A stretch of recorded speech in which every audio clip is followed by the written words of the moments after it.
I'm here with Pippa Ward, who's doing an exhibition at the Guildford Institute, and Pippa's going to tell us a little bit about some of her work that's here on show. So, hi Pippa. Hi. So, what have we got here? So this piece is called Coral Reef, and hopefully the connection is clear in that whether it's the colours, it's the nature of it floating in the frame, and the objects, you know, the aquamarines and the corals, and the arrangement is,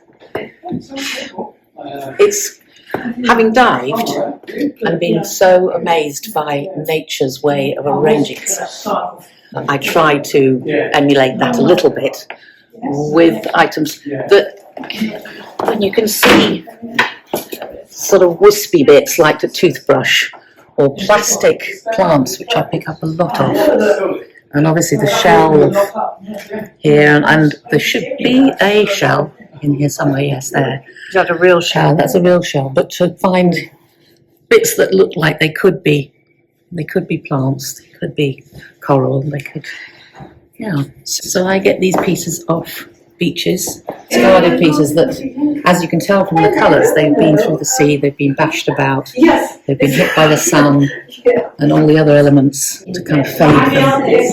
And yeah, I find them on the beach, pick them up, take them home, rinse them, and allow them to find their clan, their tribe. Trying to say something. I have to apologise to any of the viewers, but there is a lamp overhead, so I'm trying to get a good picture. I can get an idea at least. That's beautiful. I think also actually the bubbles, you know, the bubbles of the fish. That's how I see them anyway. The air bubbles, either whether it's our air bubbles from our diving equipment, or whether it's the fish. Yes, it's gorgeous. And just because this is colourful, shall we go to the one that's more mono? So this one is all white bottle tops. Again, probably except for a shell somewhere.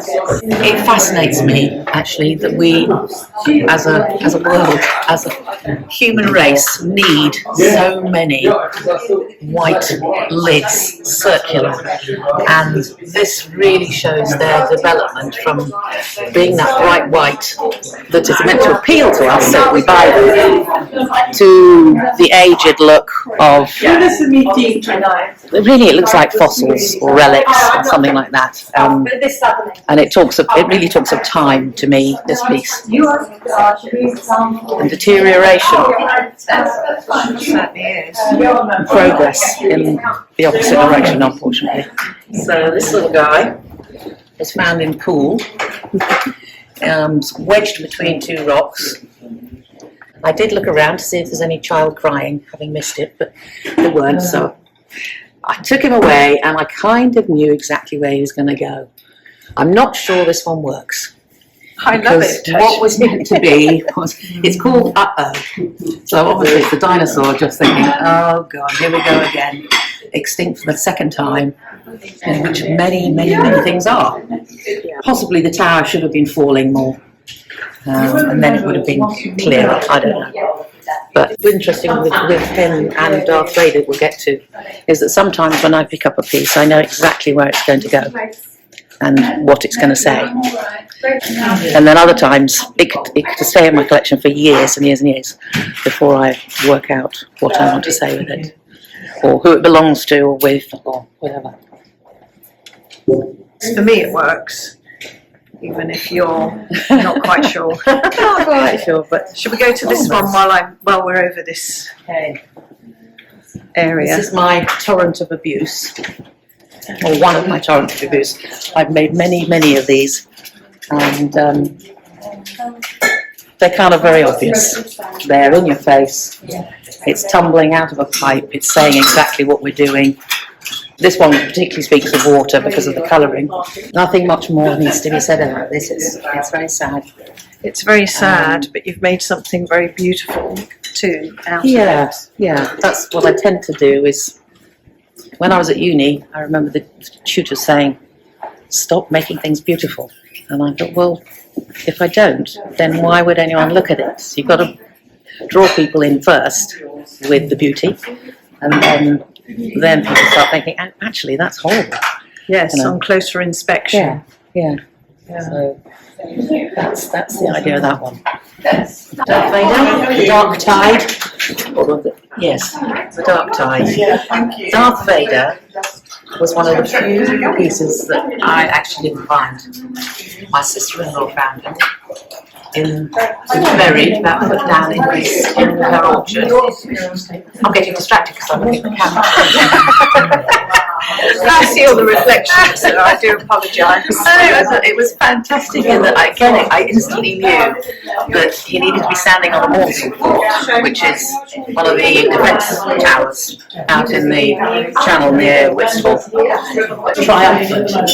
But what is he trying to do? It's just ruined the whole world. So that's it. It was quite clear. Quite disturbing. It's dystopic, isn't it? It is. Actually, I have to admit that the lights look quite good in it. Spaceships coming in. And then you've got some small series of small work here. I had a lot of fun with these. No, I feel in a way, if I'm ready to say something, I have to go big. But these again are little pieces with their own little story, floating around in the frame. And as a group actually of 16, there were 16 of them together. They look like one complete piece. Now, half of them are gone, and Right, they have thumbnails. yeah. Sort of moment in time of what you found. Yes, it is. These are some of the small ones. I try not to change any piece that I find. Very, very occasionally I might cut a tiny bit off one or something, but on the whole, they are exactly as I found them. And then we have another. This is the not so great barrier reef. Again, imitating in a way a reef with things that actually look natural, bizarrely. Thank you so much for talking to me, Pippa.